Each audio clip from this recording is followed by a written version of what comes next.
यदि इस जन्म में ऐसा नहीं किया तो बहुत पछताना पड़ेगा। बस दिन जा रहे हैं, दिन जा रहे हैं। रोज 2-4 बार दिन में ऐसी तैयारी होती है, जाना है, श्री जी के पास जाना है। हमें प्रतिपल ऐसी तैयारी में रहना है जैसे किसी को विदेश जाना है, कभी मकान भी बेच देते हैं, खेती भी बेच देते हैं, अब तो यहां रहना नहीं, जाना है। ऐसे ही अभी क्या समर्पण में कमी रह गई? कुछ अपना तो नहीं रह गया है, कहीं किसी का कर्जा तो नहीं है, कुछ देना तो नहीं है, कुछ लेना तो नहीं है, बिल्कुल फाइन, रोज का रोज बराबर, पता नहीं कब चलना हो।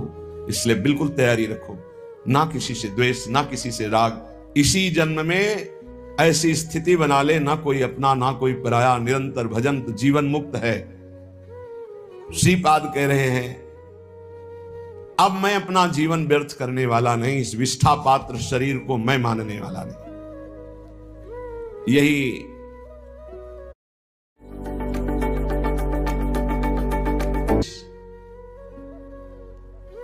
मां ने अपने पुत्र को दिया था। कोई बिरला ही मां होती जो ऐसा उपदेश देती है। जब बालक हुआ मदालशा जी के, और वो थोड़ा विवेक, तो छोटी सी बात में जैसे रो देना, तो उन्होंने कहा क्यों रोता है रे? शुद्धो सिरे तात नतेस्ति नामो, बहुत सुंदर, कृतम हिते कल्पनयाधुनैव पंचात्मकम देहमिदं न तेस्ति नैवाश्रुतम रोदसी कश्य हेतो। बेटा धन्य है ऐसी मां जो अपने बेटे को ऐसा उपदेश करे, नहीं तो कितने ऐसे नौजवान भाई जो सत्संग सुनकर उत्साह में भरकर विषयों का त्याग करके घर गृहस्थी में ही रहकर भजन करना चाहते, पूरा परिवार उनका विरोध करने लगा। कैसा परिवार है? नरकगामी बनाने के लिए उत्साहित हो, और अपने बेटे को परम पद में, सबसे ऊंचे पद में बैठने के लिए जब वो तैयारी कर रहा है तो तुमसे गिरा रहे हो। तुम मां हो, पिता हो, सुहृद हो या दुश्मन हो। जाके प्रिय न राम वैदेही तजिए ताहे कोटि बैरी सम जद्यप परम स्नेही। कोई भी हो, भगवत मार्ग मत छोड़ना, बड़े भाग्य से प्राप्त होता है। ये सब माया के पार्षद हैं जो मना करते हैं कि भजन न करो, पाठ न करो, सेवा न करो। देखो, असत क्रियाओं को मना नहीं करते, गंदी क्रियाओं को मना नहीं करते, भगवत क्रियाओं को मना करते। और धन्य है माता मदालशा जिन्होंने कहा क्यों रोता है? तू शुद्धो सिरे तात नतेस्ति नाम, बेटा तू शुद्ध आत्मा है, तेरा यह कोई नाम नहीं है, शरीर का नाम है। तू कल्पित नाम से युक्त पुकारा जा रहा है, तेरा नाम नहीं है, तेरा ये शरीर नहीं है। इस शरीर पंचभूतों का ढांचा है, तू शरीर नहीं है, ना ये तेरा है ना तू इसका है। बेटा किस लिए रो रहा है? शुद्धो सिरे तात नेतेस्ति नाम, तेरा नाम नहीं है। कृतम हिते कल्पना युधा नहीं, ये कल्पना है, कल्पना तूने कामनाएं की, उसी की वजह से तू शरीर में फंस गया, तू शरीर नहीं है, पक्की बात। कल एक नवयुवक भाई कह रहे थे कि हमें बड़ा संशय है, आप प्रमाणित कीजिए विज्ञान और अध्यात्म को एक करके। आज हम आधुनिक पढ़ाई पढ़ने वाले लोग हैं, हम कोई श्रद्धा में नहीं फंसने वाले। प्रमाणित कीजिए आप कि आपका अध्यात्म सत्य है। कैसे प्रमाणित करें? विज्ञान केवल स्थूल को जानने वाला है, वो भी बहुत प्रवीण विज्ञान में जो है, केवल स्थूल जगत, इसके आगे नहीं। स्थूल जगत, स्थूल शरीर, सूक्ष्म में प्रवेश ही नहीं है, और अध्यात्म सूक्ष्म के आगे कारण से भी परे है। विज्ञान क्या जानेगा? क्या जानेगा? विज्ञान केवल स्थूल जगत, स्थूल ढांचा, इसी का केवल विज्ञान है और कोई विज्ञान नहीं। हमें बता दीजिएगा, स्थूल जगत, स्थूल ढांचा, इतना ही विज्ञान है। कोई यंत्र तैयार हुआ आज तक विश्व ब्रह्मांड में जो सूक्ष्म शरीर को दिखा सके, जो कारण शरीर का अनुभव करा सके? फिर आत्म तत्व तो ये बहुत ही स्थूल जगत। जैसे कहा जाता है कि चंद्र लोक गए, मिथ्या, एक सीमा, इसके बाद अंतरिक्ष है, इसके बाद स्वर्गलोक है। स्वर्गलोक में सबसे ऊंचाई पर चंद्रलोक है, जहां सूर्य से भी कई हजार योजन ऊपर, और सूर्य तक पहुंच जाए कोई तो राख के सिवा कुछ नहीं हो सकता। अब वहां कैसे जाना कि चंद्रलोक है? वहां कोई मिला था क्या कि मैं चंद्रलोकवासी हूं? एक सीमा है जहां तक पहुंचा जा सकता है यंत्रों के द्वारा। फिर सिद्धावस्था के द्वारा गति होती है, यंत्रों की गति नहीं होती, पांच भौतिक शरीरधारी की गति नहीं हो सकती। वहां सिद्धावस्था, सूक्ष्म शरीर, देव शरीर से प्रवेश होता है। एक सीमा है जिस सीमा में जाके आप बोल सकते हो चंद्रलोक, बोल सकते हो, कुछ भी बोल सकते हो, वो आपकी कल्पना है। आकाश के ऊपर जो स्वर्ग, महालोक, जनलोक, तपलोक, सत्यलोक, इन लोकों में सिद्धावस्था को प्राप्त महापुरुष पहुंचते हैं। स्थूल, जितना स्थूल यंत्र से स्थूल तक की, जहां स्थूल की सीमा समाप्त, वहां सिद्धावस्था में प्राप्त सूक्ष्म देहधारी महापुरुष जा सकते हैं, स्थूल शरीरधारी। आज भी त्रिशंकु लटके हुए हैं बीच में। विज्ञान, जितने अस्त्र का निर्माण हो रहा है वो हमारे शास्त्रों में लिखे हुए हैं। कोई भी क्रिया जिसे ऑपरेशन कहा जाता है वो शल्य क्रिया शास्त्रों में लिखी हुई है। शल्य क्रिया, क्या बिजली आज बनी है क्या? ये विद्युत प्रवाह तो कब से चला आ रहा है। जहां आपस में जल का घर्षण होता तो आकाश से बिजली नहीं गिरती क्या? तो विज्ञान बनाता कहां से है? हमारे शास्त्रों से ही तो। लेकिन स्थूल मात्र को, सूक्ष्म को नहीं, ना बना पाया है ना बना पाएगा। अरे बोले विज्ञान ने हवाई जहाज बना दिए, तो पेट्रोल वाले बनाए ना, डीजल पेट्रोल, ये पढ़ते होंगे ना। ऐसे विमानों का ब्रह्म ऋषियों ने निर्माण किया जिसमें न ड्राइवर की जरूरत है ना पेट्रोल। ऐसे एक विमान नहीं, असंख्यों विमान देवलोक में हैं, पर पहुंच नहीं। कोई ललकारे ना अध्यात्म को। जहां से भौतिकवाद समाप्त होता है वहां से अध्यात्म प्रारंभ होता है। जहां विज्ञान हाथ खड़ा कर देता है वहां से प्रारंभ होता है अध्यात्म। अध्यात्म को कैसे? इसलिए पुत्र रो मत, तू शुद्ध आत्मा है। बहुत भी जब आके ज्यादा छाटने लगते हैं ज्ञान विज्ञान ना, तब सीधी बात होती कि 3.5 हाथ के शरीर में रहते हुए कितने साल हो गए तुम्हें? बोले 40 साल। 40 साल में 1 सेकंड भी अपने से मिले हो? कल एक प्रश्न करता कर, हम कोई श्रद्धा पे विश्वास नहीं करते, जिसको हमने देखा नहीं उसको मानते नहीं। तो तुमने अपने को देखा अपने को? चुप, मानते हो ना तुम हो? हाँ, कौन हो पता नहीं। फिर इतने मूर्ख हो कि तुम्हें अपना पता नहीं, तो तुम तत्व को क्या जान जाओगे, भगवान को क्या जान जाओगे, अध्यात्म को क्या जान जाओगे? ये खिलवाड़ नहीं है। अध्यात्म को खिलवाड़ मत समझो। ये जो भगवत मार्ग के पथिक हैं इनको ऐसा मत समझो कि ये सांसारिक रहस्य को ना जानने वाले, ये क्रियाओं के कर्ता ना हो करके बैठ करके मांगते खाते पड़े रहते। नहीं, जहां तुम्हारी सोच नहीं वहां हर समय स्थिति रहती है। जो वास्तविक भगवान के मार्ग में चलते हैं, तुम समझते हो हम बहुत कार्य करने में प्रवीण हैं। 1 घंटा हम बता दें, एक बिंदु पर अपने मन को लगा के दिखाओ। 1 घंटा काम करके दिखाओ जो 24 घंटे किया जाता है। जो संत महात्मा 24 घंटे कार्य करते हैं, तुम 1 घंटा करके दिखाओ। क्या सर्वस्व भूल करके, देह भाव को भी भूल कर, एकमात्र सच्चिदानंद में हाहाकार मचा देगा। मन हाहाकार मचा देगा। हाँ, इसे लगा सकते हो 1 घंटा टीवी चला के हाथ में माला लेके, 1 घंटा देह भाव का विस्मरण करके परमात्मा तत्व में स्थित होना। मजाक समझा जाता है, अध्यात्म को अभी समझा नहीं। शुद्धोस रे तात न तेस्ते नाम। जो पहले भी था वही मध्य में था, वही अब है, वही रहेगा। उसका ना कोई नाम है, ना कोई रूप है, ना कोई भेष है। वो कौन है?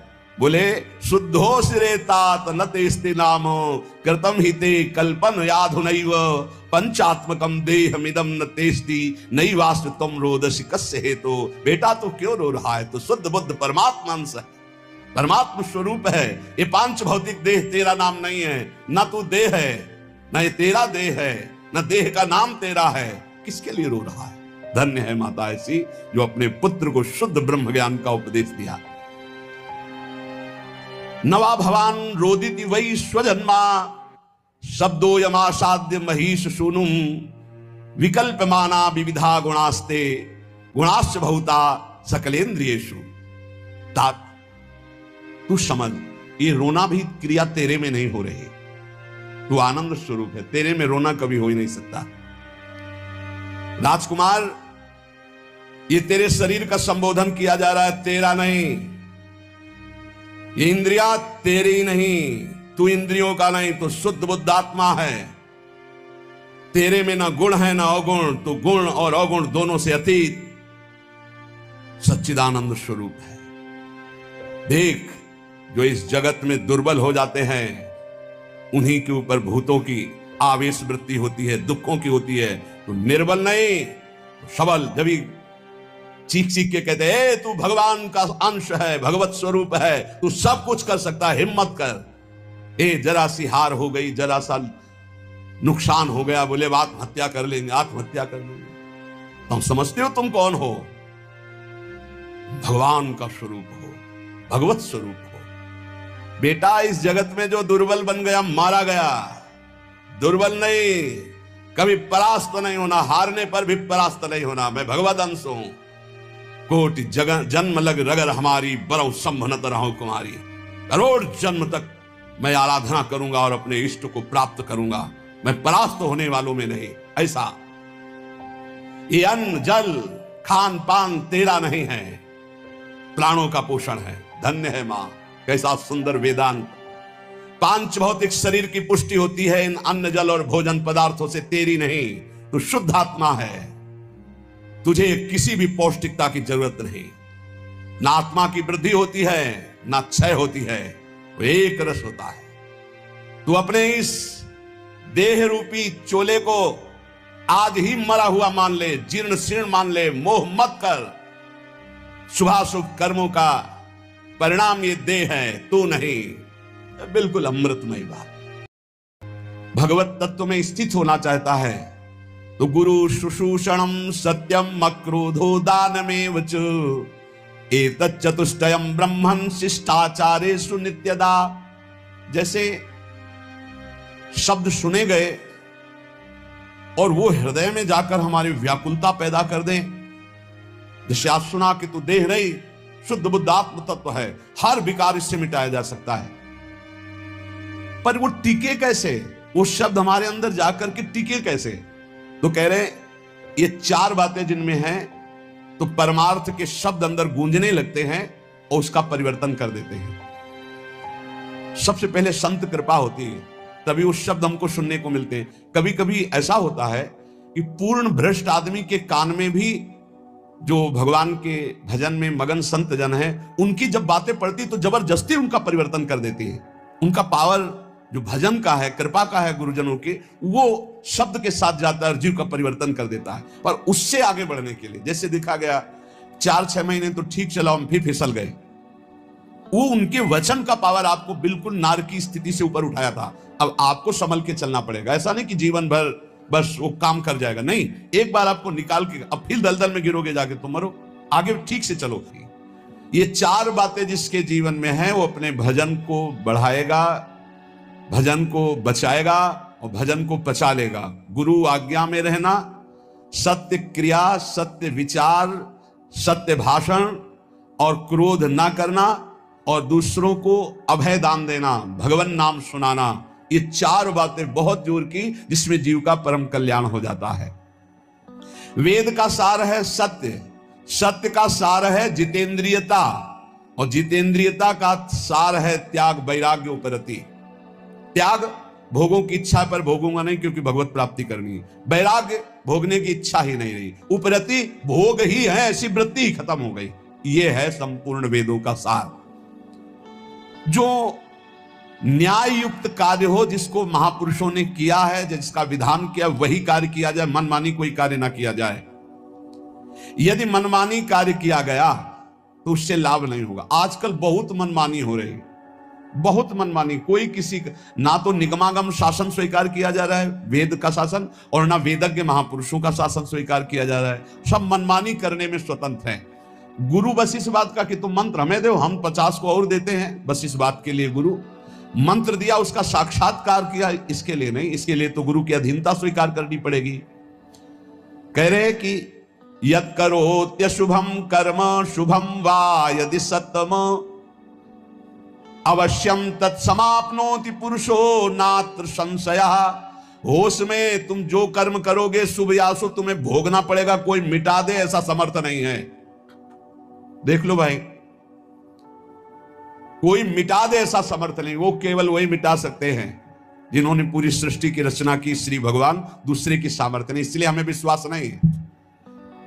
ये इसलिए बता रहे, करे यद करो शुभम कर्म शुभम वा यदि सत्तमम अवश्यम तत्समाप्नोति पुरुषो नात्र संशया।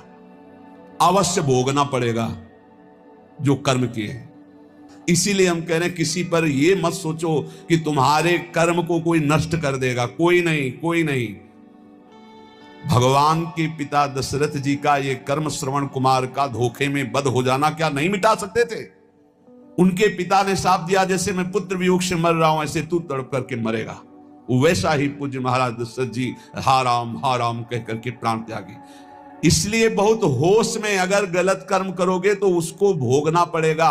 और ये भ्रम छोड़ दो कि कोई तुम्हारे दान पुण्य सेव संतरा देने करके तुम कोई जंतुर अंतुर बंधवा कर अपने पाप कर्म को मिटा दोगे।